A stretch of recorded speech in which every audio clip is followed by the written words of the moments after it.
If you sold your home today, do you know how much of the gain the IRS would actually let you keep? Most people over 60 assume the answer is simple, and most people over 60 are about to find out that it is not. Quick note before we dig in. This is general education, not advice tailored to your specific situation.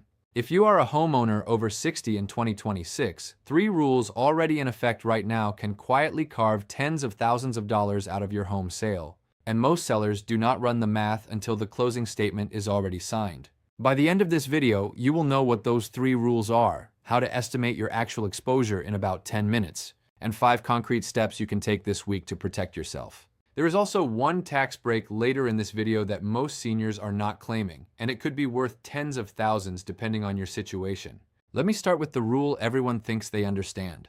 The home sale exclusion lets a single filer shield up to $250,000 in gains, and married couples filing jointly up to $500,000 when they sell their primary residence. To qualify, you have to have owned and lived in the home as your primary residence for at least 2 of the last 5 years, and those years do not have to be back-to-back. Here's the part that nobody talks about. Those numbers, $250,000 and $500,000, were set in 1997, and they have never been adjusted for inflation. The median existing home price in 2011 was around $165,300. Today, in much of the country, that same home is worth 3 or 4 times that. So the exclusion that comfortably covered most sellers a generation ago is now a ceiling that more and more seniors are bumping up against, and the gain above that ceiling is fully exposed to capital gains tax. You might be thinking, fine, my home went up, but the rule still works the same way. That is exactly where things get complicated, and where the 3 changes I want to walk you through start to bite. The first rule is about how the IRS now figures out whether your home actually counts as your primary residence. This used to be a soft test. It is not soft anymore. The Inflation Reduction Act gave the IRS nearly $80 billion in additional funding through 2031 for enforcement, modernization, and data matching. And a lot of that money has gone into automated cross-referencing of records the agency already had access to but never connected before. To decide where you really live, the IRS looks at the address on file with the U.S. Postal Service, your voter registration, the address on your federal and state tax returns, and the address on your driver's license. Title companies are also required to report the gross proceeds from any home sale to the IRS using Form 1099-S. So when you close, the agency already has the dollar amount in their system, and they are matching it against the rest of your paper trail. Picture this. You are a snowbird. You spend your winters in Florida and your summers up north, and you have done that for 10 years. Your driver's license is from one state, your car is registered in another, and your mail goes to a P.O. box you check whenever you happen to be in town. You sell the northern home and claim the full exclusion because that is where you raised your kids. The IRS pulls your records and sees that for 3 of the last 5 years, your documented footprint pointed to the southern address. The exclusion claim gets challenged, and now you are the one trying to prove a negative on a deadline. You might be thinking, surely they make exceptions for people whose lives are complicated. The IRS does use a facts and circumstances test, which means a human can look at your full picture. But the burden of producing those facts and those circumstances sits with you, not them. And the easiest way to handle it is to never let the discrepancy build up in the first place. The second rule is the one that catches the largest share of the audience by surprise. If any portion of your home was used for rental purposes in the years before the sale, the home sale exclusion does not apply to the part of the gain equal to the depreciation claimed on that section.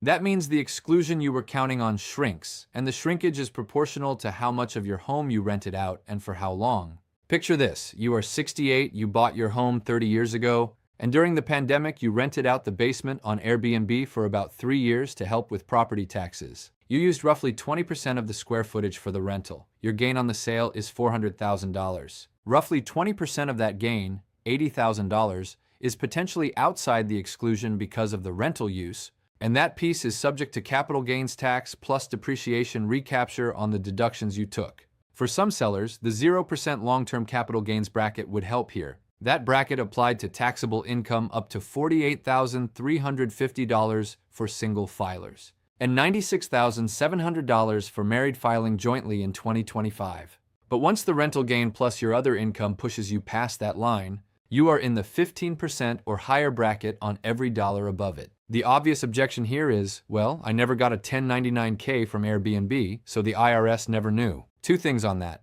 First, short-term rental platforms like Airbnb and VRBO are required to issue Form 1099-K to hosts who received over $20,000 and had more than 200 transactions in a calendar year. So if you stayed under that, you may not have received a form. The threshold sat at $20,200 for tax years 2022 and 2023. The proposed $600 threshold was never implemented, and recent legislation reverted it back to the $20,200 standard. So yes, casual hosts often slip past the form, but here's the second thing. Rental income is taxable whether you got a form or not, and the depreciation reduction to your exclusion applies whether you got a form or not. The form is just paperwork. The rule is the rule. The third trap is the one that hurts the most because it sounds so kind on the surface. Adding a child's name to your property deed for no consideration is treated as a gift by the IRS. For the 2025 tax year, the year you are filing for, in 2026, a Form 709 gift tax return was required for gifts to a single individual that exceeded $19,000. So if you put your daughter on the deed of a home worth $400,000, you have just made a $200,000 gift on paper, and that needs to be reported. But the gift tax return is not the worst of it. The worst is what you give up by doing this. Stepped-up basis lets your heirs inherit your home at its fair market value on the date of your death, instead of the original purchase price you paid decades ago. That can wipe out the capital gains tax for them entirely if they sell soon after. Picture this. You bought your home in 1995 for $100,000. It is worth $500,000 today. If you add your daughter to the deed now and she inherits the rest at your death, the half she received as a gift carries your original cost basis. When she eventually sells, she could owe capital gains tax on roughly $200,000 of appreciation. That would have completely disappeared if she had simply inherited the whole thing. The kind gesture costs the family tens of thousands of dollars. You might be thinking, isn't stepped-up basis just a loophole that benefits wealthy families? It is a fair debate. Some economists argue stepped-up basis encourages people to hold assets they would otherwise sell, and that it disproportionately helps families with significant appreciated property. That is a real critique. But it is the law right now, and as long as it is the law, knowing about it and timing your transfers around it is the difference between handing your kids a tax-free inheritance and handing them a tax bill. Your situation will differ. This is a starting point, not a plan. Now here is where this gets bigger than just the tax bill on the sale itself. When you sell a home and recognize a large gain, that gain counts as income in the year you receive it, and that income ripples downstream into Medicare and Social Security in ways most sellers never see coming. Medicare premiums are determined by something called IRMAA, the income-related monthly adjustment amount, and IRMAA uses a 2-year look-back. Your 2026 premiums are based on your 2024 tax return. So if you have a big home sale this year, in 2026, the higher Medicare premiums show up in 2028? Well, after you have already spent the proceeds on a smaller place or a move closer to family. There is a way out if your income drops in the meantime. Form SSA 44 lets you request a premium reduction if a qualifying life-changing event has lowered your income. And selling a home does not always count, but retirement, divorce, or the death of a spouse do. Knowing the form exists is half the battle. Social Security taxation is the second downstream hit. At the federal level, you can pay tax on none of your Social Security benefits or up to 85% of them, depending on your provisional income. Provisional income is your adjusted gross income plus tax-exempt interest plus half of your Social Security benefits. Below $32,000 for a married couple or $25,000 for a single filer, none of your benefits are taxed. Between $32,000 and $44,000 for a couple, up to 50% of benefits become taxable. Above $44,000 for a couple or $34,000 for a single filer, up to 85% of your benefits become taxable. On a $30,000 annual benefit, having 85% of it exposed to your marginal rate is roughly $25,500 added to your taxable income just because of how your home sale pushed you across the thresholds. And there is one more sequence I want you to understand, because it is how these tax problems become home problems. If the IRS believes you underreported the home sale, you typically get a CP 2000 notice in the mail proposing changes to your return. If you do not respond, the IRS issues a statutory notice of deficiency. If you do not respond to that within 90 days by filing a petition with U.S. Tax Court, the IRS makes a final assessment. After the assessment and a notice and demand for payment, collection begins. And under U.S. tax law, the IRS can file a notice of federal tax lien against your property, including your home, for the unpaid debt.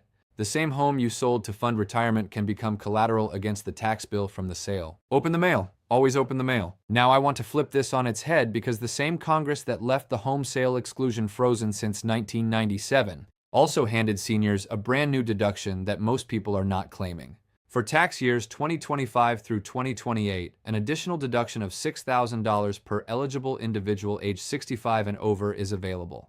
If you are a married couple and both spouses are 65 or older, that is $12,000 on top of everything else. The 2026 standard deduction for married filing jointly is $32,200. For a single filer, it is $16,100. Stack the senior bonus on top, plus the existing additional deductions for age, and a single filer age 65 or older lands at a total deduction shield of $24,150 in 2026. A married couple where both spouses are 65 or older can stack to a total potential deduction of $47,100. But there are edge cases that knock you out of this. The bonus phases out if your modified adjusted gross income goes over $75,000 as a single filer or $150,000 as a married couple, and it disappears entirely once income hits $175,000 single or $250,000 joint. So if your home sale gain pushes you across those lines this year, the senior bonus you would have gotten this year goes away.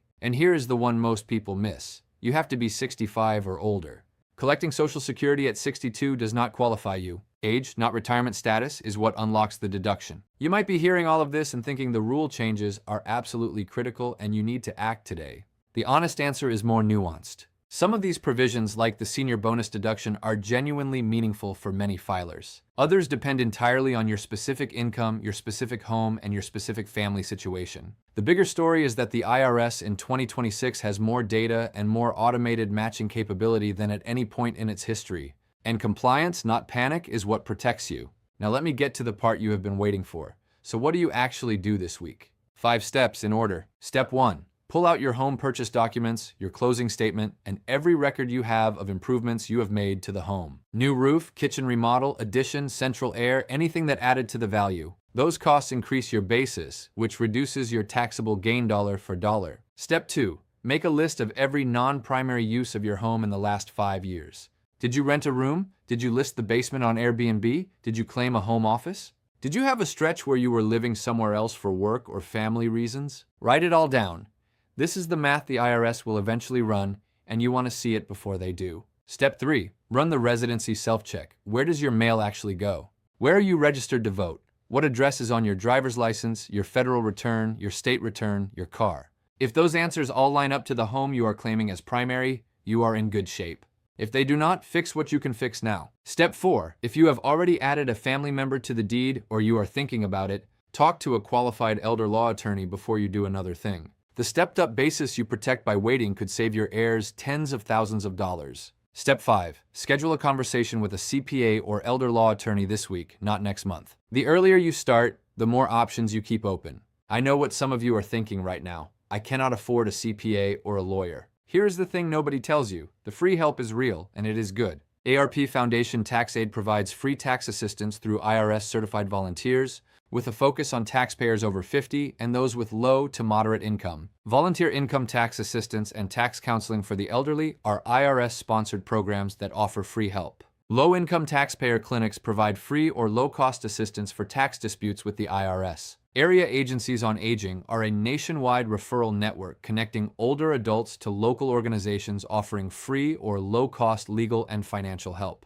And the National Council on Aging runs a free online tool called Benefits Checkup that helps you find programs you may qualify for. The cost barrier is mostly a story we tell ourselves. Before I close, here's what I want every homeowner over 60 watching this to take with them. These rules do not have to be a threat. They have to be understood. Some sources frame this as a single critical change that will make or break your retirement, and that overstates it. The truer story is that the IRS has gotten significantly better at data matching, and compliance, accurate records, and a conversation with the right professional are what keep you out of trouble. This is general education, not personalized advice. Before you act on any of this, talk to a CPA or an elder law attorney who actually knows your full situation.